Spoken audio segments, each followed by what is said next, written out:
नमस्कार, मैं प्रशांत और आप देख रहे हैं द एचडी न्यूज। देखिए, बिहार की राजनीति में एक ऐसा चेहरा है जिसके बयान कुछ और होते हैं, उसका मतलब कुछ और निकाला जाता है और उसके बयान में छुपा हुआ संदेश अक्सर लोगों को कंफ्यूज करता रहता है। मैं बात कर रहा हूं बड़े भाई के नाम से प्रसिद्ध Lalu Prasad Yadav.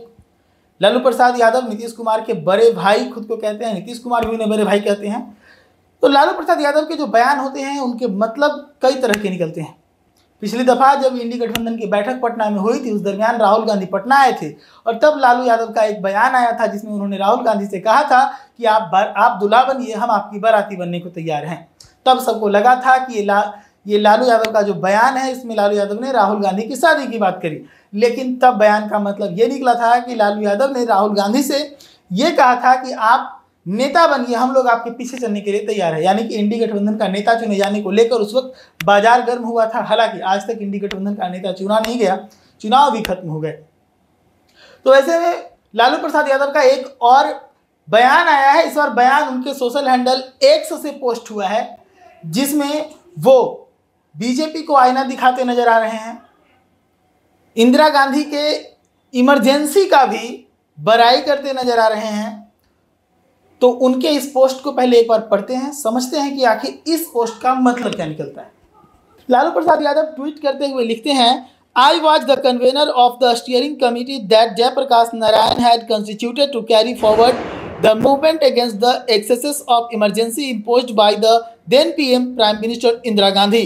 I was in jail under the Maintenance of Security Act (MISA) for the 15 months. My colleagues and I did not know about any BJP ministers are speaking about the emergency today. We hadn't heard PM Modi, JP Nadda and some of the PM's ministerial colleagues who today lecture us on the value of freedom. Indira Gandhi put many of us behind bars, but she never abused us. Neither she nor her minister called us anti-national or unpatriotic. She never enabled vandals to defile the memory of Baba Saheb Ambedkar, the architect of our constitution. 1975 is the strain on our democracy, but let not forget who doesn't respect the opposition in 2024.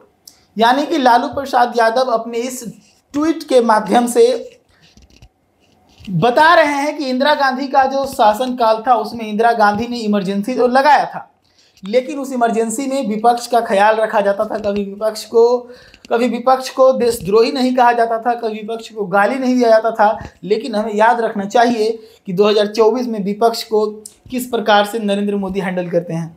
तो वैसे ही लालू प्रसाद का ये post है, लेकिन इस post के कई मायने निकलते हैं। वैसे तो आप इस पोस्ट को अगर देखेंगे तो सिंपली ये बताने का प्रयास किया गया है कि बीजेपी को आईना दिखाया जा रहा है कि उस समय जो इमरजेंसी लगा था वो एक दाग तो था, लेकिन उसके बावजूद उस समय विपक्ष का ख्याल रखा जाता था। लेकिन अभी जो बीजेपी की सरकार है वो विपक्ष का ख्याल नहीं रखती।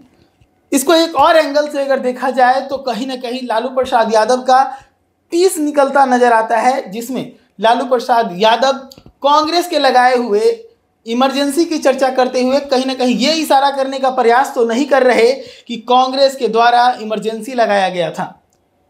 दो मतलब मैं आपको बताया, और तीसरा मतलब इसका ये भी निकल सकता है कि लालू प्रसाद यादव जब अपने एक्स हैंडल पर ये पोस्ट करते हैं कि कांग्रेस का जो इमरजेंसी था वो एक धब्बा था, लेकिन उसके बावजूद कांग्रेस विपक्ष का ख्याल रखती थी।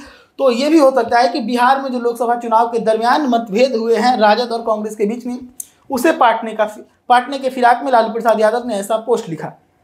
आपको क्या लगता है, क्या लालू प्रसाद के इस पोस्ट का मतलब यह है कि कांग्रेस को मनाया जाए जिस प्रकार से मतभेद हुए हैं पिछले लोकसभा चुनाव के दरमियान, या फिर आपको यह लगता है कि लालू प्रसाद के इस पोस्ट के माध्यम से लालू प्रसाद बीजेपी को आईना दिखाने का प्रयास कर रहे हैं कि विपक्ष से कैसा वार्ताव किया जाता है, या फिर लालू प्रसाद के इस पोस्ट से कहीं ना कहीं कांग्रेस के द्वारा लगाया गया जो इमरजेंसी था उसका टीस निकल रहा है।